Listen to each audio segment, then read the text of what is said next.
Salud, ley de teletrabajo e inflación son los temas que más preocupan en la actualidad a la población de la provincia de Buenos Aires. De todo eso y más hablamos en este mano a mano con Pablo Micheli, secretario general de la CTA. Bueno, Pablo, gracias por atendernos y me gustaría proponerte que arranquemos por una de las cuestiones que más preocupa hoy en día, ¿no?, a los bonaerenses, que es la situación económica. Quería que me digas cómo la ves vos y bueno, también contarnos cómo, en relación a los precios, ¿no?, al aumento de los precios, ¿cómo ves vos esta situación?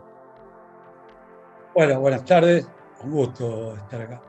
Sinceramente creo que estamos frente a una situación muy complicada porque efectivamente los precios han subido de una manera exponencial durante este año y medio de pandemia que llevamos.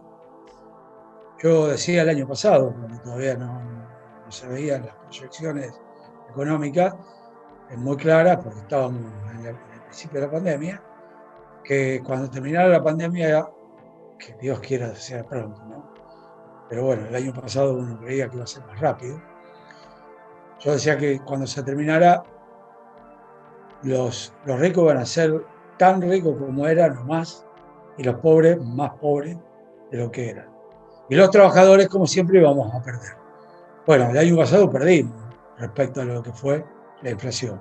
Este año el presidente y su equipo de gobierno se ha propuesto que los salarios le ganen a la inflación, y en una primera etapa el equipo económico se equivocó porque planificó en función de una inflación proyectada del 29%. Los precios hicieron estragos. Los formadores de precios se burlan de los argentinos, de las argentinas, y terminan abusándose y dolarizándonos los productos alimentarios. En un país que produce alimentos para 10 veces más de los habitantes que somos, tenemos dolarizado el precio del aceite, de la harina, no solo el precio de la nafta, sino también el precio de los alimentos, además de las tarifas. Entonces, bueno, la verdad que este año hay un cambio de criterio en la política económica, se va entendiendo desde el gobierno nacional y obviamente el gobierno provincial encabezado por Axel Kicillof, ya desde antes tenía claro esto y acompaña que haya un avance en mejorar la calidad de vida de la gente. Por eso se planteó mejorar los salarios. Las jubilaciones siguen rezagadas porque ahí me parece que sí hay una fórmula jubilatoria que no ayuda, porque la base del cálculo es muy pobre, es muy baja. Entonces, vos apliques el porcentaje que apliques sobre 20.000, 20 y pico mil pesos, te va a dar poco, siempre. Y eso es un tema pendiente, es una deuda que tiene el gobierno peronista, nuestro gobierno, con los millones de jubilados que tenían la esperanza de mejorar después de 4 años terribles de macrismo en la Argentina. Pero bueno, todavía los salarios con que este año le ganemos a la inflación, con paritarias que superen el 40%, esperemos que la inflación no termine siendo más que eso, obviamente lejos de aquel 29 que habíamos planificado, pero no mucho más de 40, 42, porque la mayoría de los aumentos se está firmando en este momento a 45, 46%, pero vamos a empatar o ganar algún puntito este año, pero venimos con una pérdida más del 20%. Claro. O sea que es fundamental para mejorar la economía, no tanto discutir con el Fondo Monetario Internacional y el Club de París, discutir un poco cómo se distribuye más la riqueza en nuestro país más equitativamente. Vos hablabas recién que hay un cambio en el esquema económico. ¿A qué crees que se debe eso? Y también preguntarte si pensás que hay un diálogo fluido, ¿no?, entre los sectores a la hora de las discusiones paritarias. Mira, por un lado creo que el cambio está relacionado con una, no diríamos presión, con una posición muy clara que ha asumido la vicepresidenta, que en casi todas sus intervenciones públicas, ha dejado claro que no se puede mejorar la economía si no se aumenta el salario y jubilación, si no se mueve el mercado interno. Y creo que eso al gobierno y al equipo económico le costó entenderlo e insistió durante el año pasado con la reducción del gasto público, la reducción del déficit, porque era una exigencia del Fondo Monetario Internacional. Y la verdad que si quien nos asesora económicamente es el Fondo Monetario Internacional, nunca vamos a salir de una situación crítica. Y esto también lo ha planteado, inclusive, que en otras palabras, la compañera vicepresidenta, la compañera Cristina Fernández de Kirchner. Creo que eso, más un sector importante del campo popular, donde obviamente se ubica el kirchnerismo y gran parte del peronismo, los sindicatos, las organizaciones sociales, venimos planteando fuertemente un cambio de rumbo en lo económico, y creo que eso, una cosa es en un gobierno neoliberal como el de Macri, donde teníamos que hacerlo a través de paros y movilizaciones, y otra cosa es un gobierno nacional y popular donde, bueno, se pueden discutir estas cosas y se puede terciar para imponer los criterios en favor de los trabajadores y el pueblo. Pablo, por la cuestión del coronavirus, una de las cosas que ha estado en agenda, uno de los temas que ha estado en agenda, es la ley del teletrabajo. ¿Qué dificultades han tenido ustedes desde la CTA a la hora de implementar el trabajo virtual? Y también preguntarte si crees que hay acatamiento por parte de las empresas sobre esta ley. Claro, el problema es ese, está relacionado a las dos preguntas, porque el problema es que las empresas se abusan también. Entonces quieren que, si no hay como está, la ley que salió de teletrabajo impulsada por la Comisión de Trabajo de la Cámara de Diputados, particularmente con los diputados, bueno, Hugo Yasky, secretario general de la otra CTA, tuvo un papel muy importante en eso, y otros diputadas y diputados, la presidenta, bueno, no me acuerdo cómo se llama, la compañera de judiciales, tuvo también un papel muy importante. Lo que pasa es que, bueno, a los empresarios no les conforma una ley de teletrabajo que sea no favorable a los trabajadores, que los cuide a los trabajadores y trabajadoras. Esto de que los trabajadoras y trabajadores en su casa, por el solo hecho de trabajar en su casa, no tienen derecho al descanso, no tienen derecho, o lo podían llamar a cualquier hora para hacer trabajo en cualquier momento del día, o que tuvieran que pagarse la computadora, la luz, la internet, todo. Son cosas que, bueno, la ley las vino a reparar, y entonces, bueno, las trabas que hay hoy es que mucho empresariado, mucho empleador no la quiere cumplir, como siempre. A la hora de cumplir con las cosas que favorecen a los trabajadores, o más que favorecen, cuidan el trabajo y lo hacen digno, ahí tienen trabas. Pareciera que la única manera de ganar que tienen los empresarios, o una gran parte de los empresarios, es súper recontra explotando a la gente, y así no es. ¿Y cuál crees que es el camino? ¿Con qué se puede empezar como para que eso cambie de a poquito, digamos? Y a mí me parece que hay que generar una gran industrialización del país.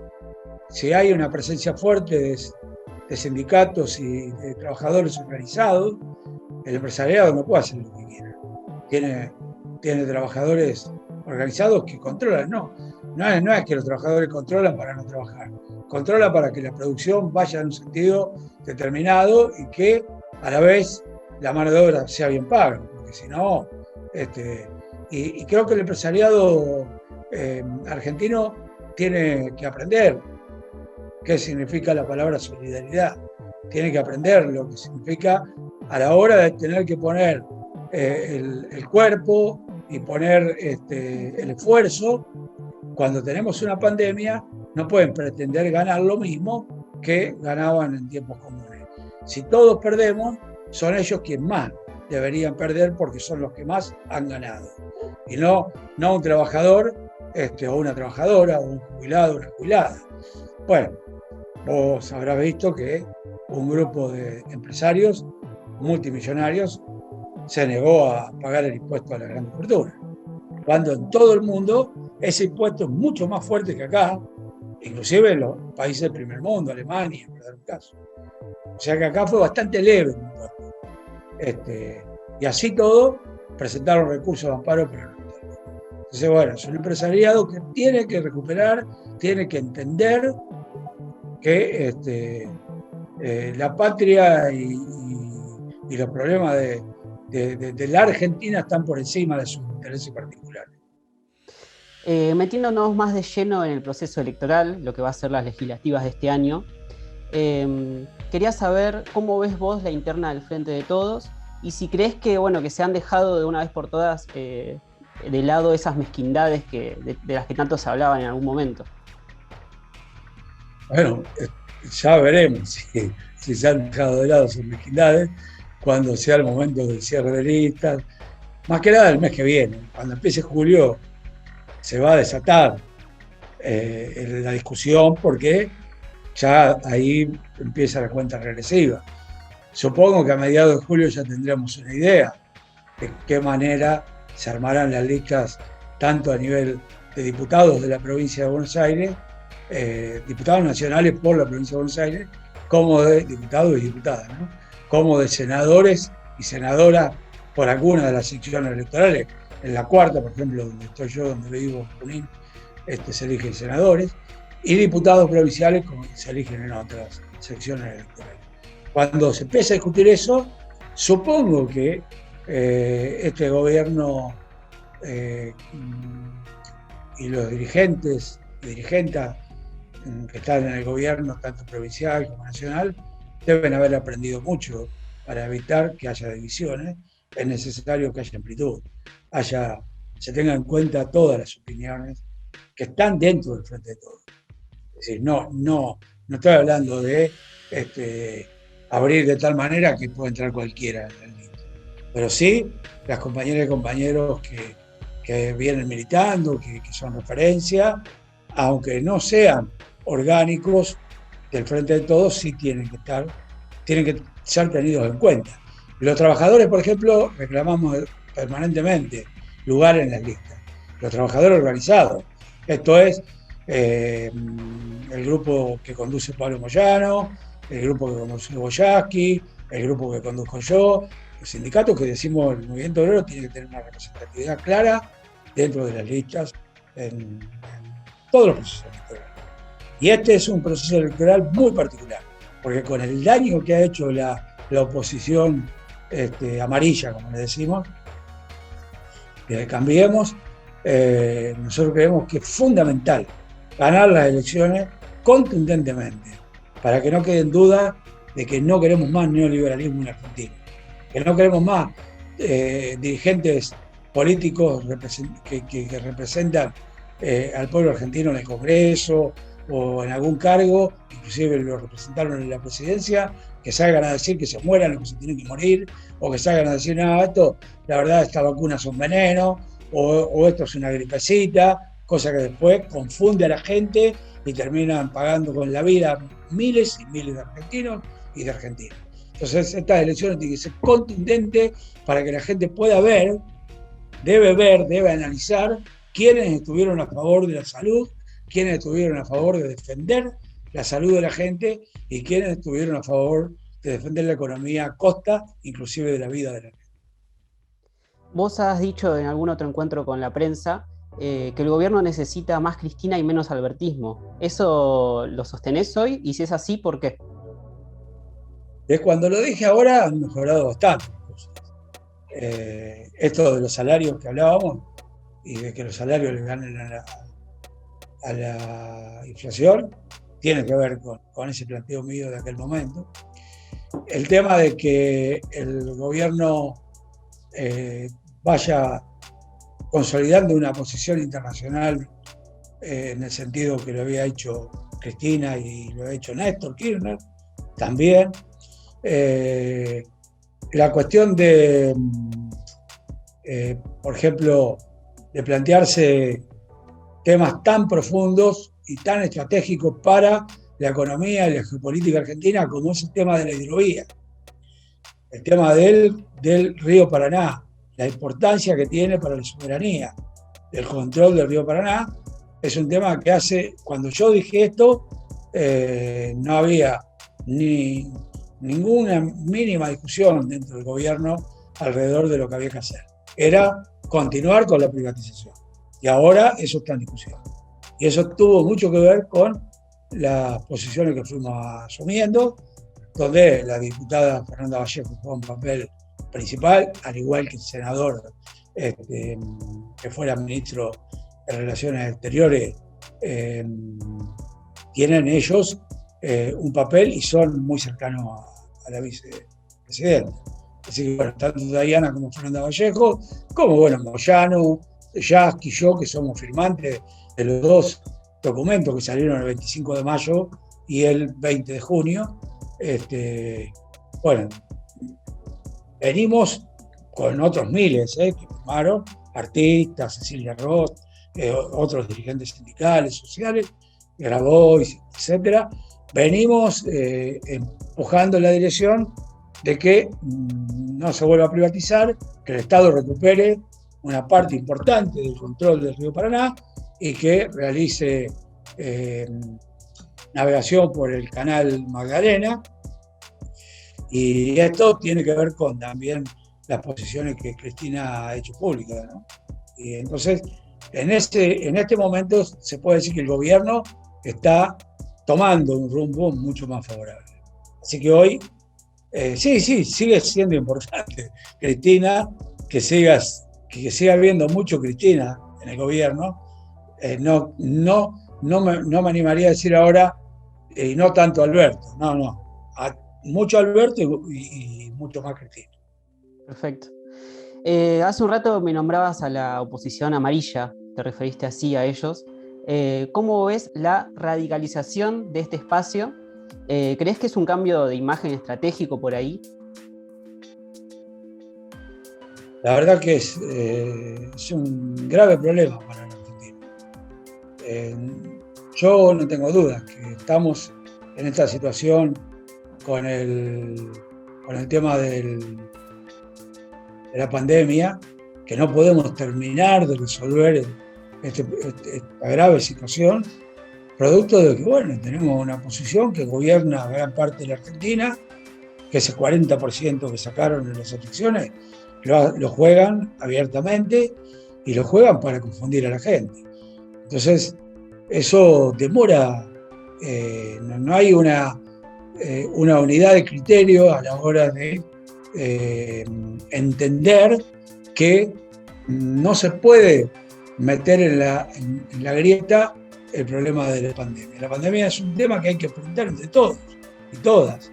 Que acá, como dijo el presidente, nadie se salva solo. Y en ese sentido, la oposición no hace el más mínimo esfuerzo. Todo lo hace en sentido electoral.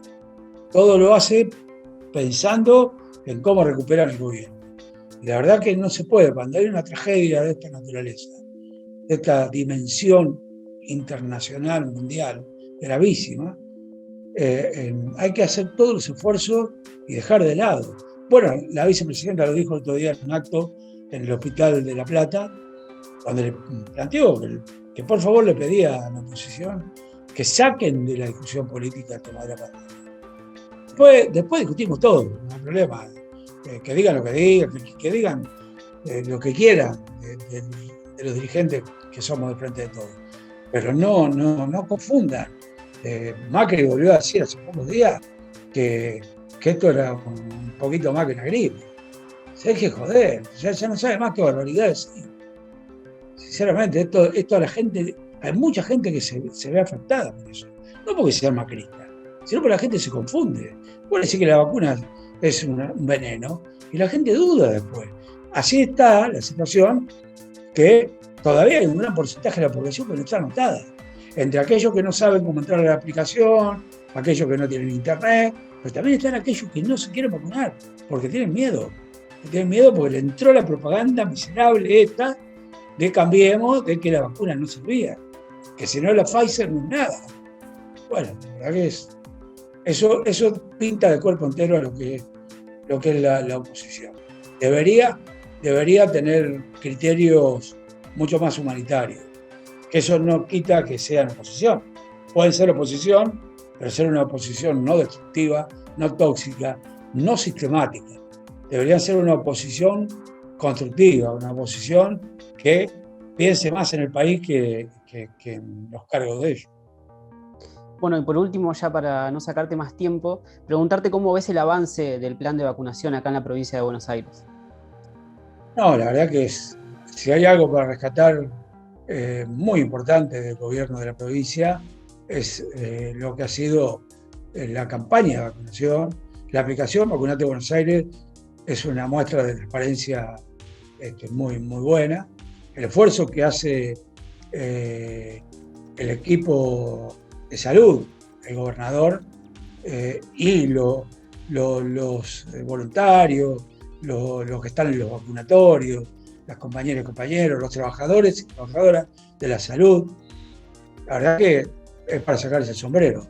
Pero bueno, todo eso tiene un conductor, que es Axel Kicillof, que es un gobernador de lujo que tenemos en la provincia de Buenos Aires, porque la verdad que agarró una brasa caliente, ¿no?